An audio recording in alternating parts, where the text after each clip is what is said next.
the way I look at this issue is that it is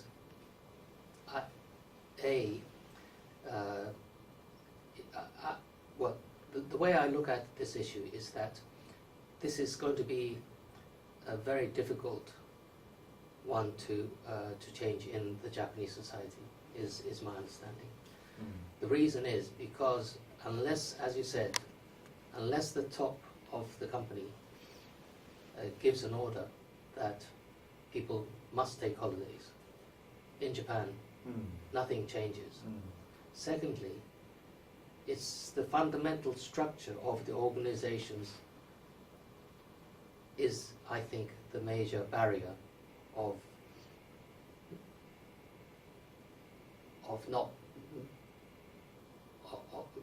the major barrier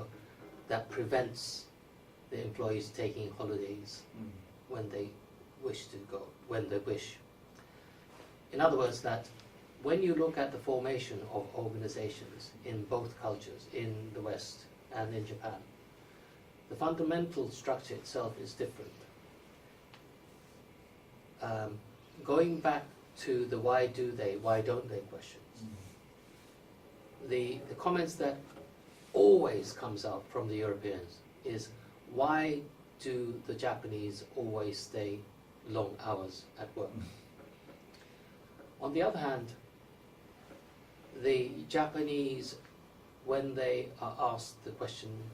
to think of why do they frequently say, why do the Europeans only work beyond, within the boundaries of their own responsibility? Why don't they try to look at the bigger picture of the business? Or why don't they try to support the other colleagues in the same department? This itself proves that there is a limited amount of understanding between the two sides. The reason why I say that is that when you look at the formation of a Western organization, let's say there's a Department A, and Department A is probably capable to run by, let's say, 6 people. So let's say the manager takes 25% of the workload as he's a manager, and the rest of 75 is split into 5 people. In other words, 15% of the work is given to each of the employees, which adds up to 100%, which covers the whole department job and work. This is done quite mechanically, and each person is given an explanation of their responsibility and authority under the name of job description. And so each person's main task is to make sure that he or she is fulfilling what is written in the job description on a daily basis, on a weekly basis. That is the Western structure. On the other hand, when you look at the Japanese organization, let's say the department is, again, is enough, can be done only by putting 6 people into the organization. It's more of an organic organization. In other words, that each person is given a guideline of what they are supposed to do. However, in most cases, they are not given detailed job description of all the points that they are responsible to do. So, and in many cases, the Japanese employees support each other, and that's the way they are expected to perform in a department. Therefore, even if your job for the day is completed, if your colleagues are still in the office and working to finish their work, it becomes very uncomfortable to say goodbye and leave, because you know your role is to help the whole department rather than just doing your own job. And to make the matter worse is, well, to make the matter worse, if your manager is there, because of the relationship that you have with your manager, it becomes difficult to leave before your manager. That, I think that is the normal way that the Japanese would think when they work for an organization.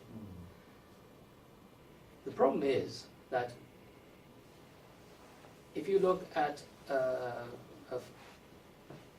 a Japanese company operating in Europe, the Japanese are still working under this structure, whereas the Europeans are working under their own structure, under the same roof. Therefore, the Europeans are looking at the Japanese saying, why are they working like that? And the Europeans and the Japanese are pointing fingers at the Europeans saying, why are they working like that? Again,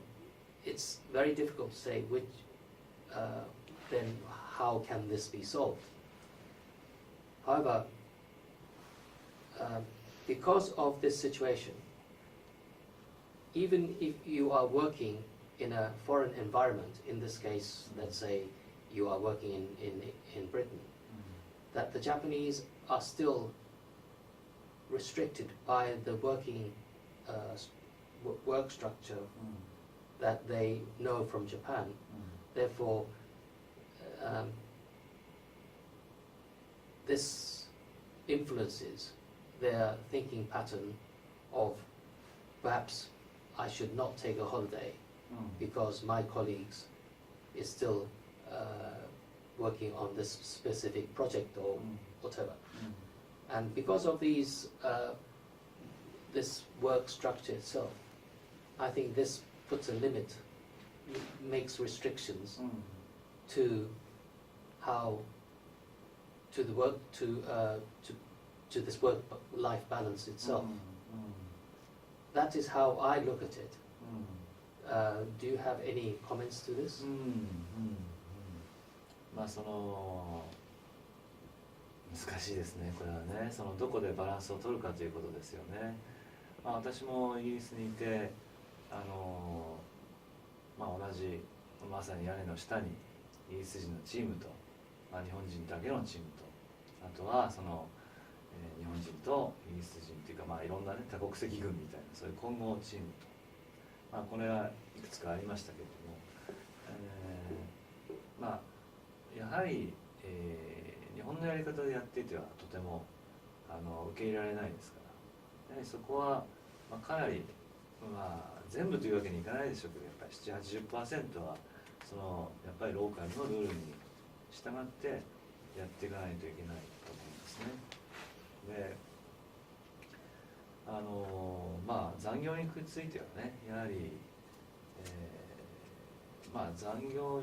イコール悪とまでいかないけども、やっぱり残業してるっていうことは、まあ、効率が悪いんだなというふうに、まあ、ヨーロッパやアメリカの人は思いますよね。ですから私も例えば自分が残業して自分の日本人の部下が残業しているところに、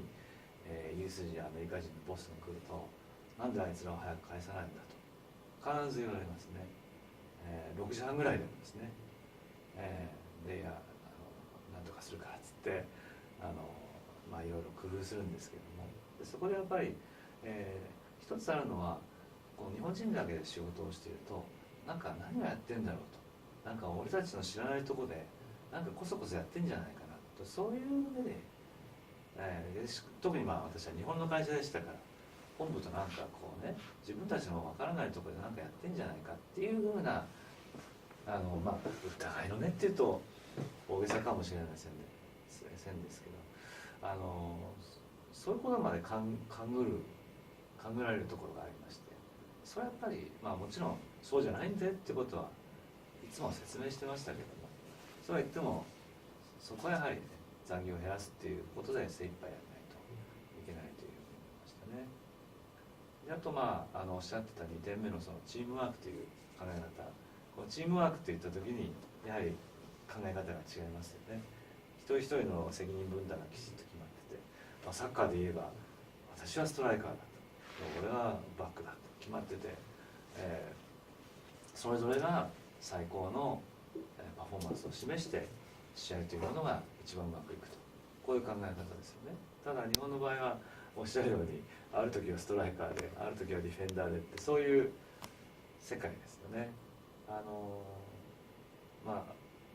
そこもやはり、海外で仕事をする場合はやはり意識してやらないといけないと思いますし、あと徐々に全体的にやはりそういう欧米式のスタイルになってきてるのかなという気がしますね。というのは今も、なぜそうになってるかというと、もう個人が直接その相手の、例えば日本の本社にいる個人がイギリスにいる支社の個人と直接メールでやり取りをしますよね。そうするとこのことは誰に聞いてくる、このことは私でいいっていうことがだんだんはっきりしてくるじゃないですか。今まではそういう E メールっていう手段がなくて、大体課長とか係長とかその責任のある人が全体をマネージするために連絡を取り合っていると。そうするとそこで情報が行き来しますから、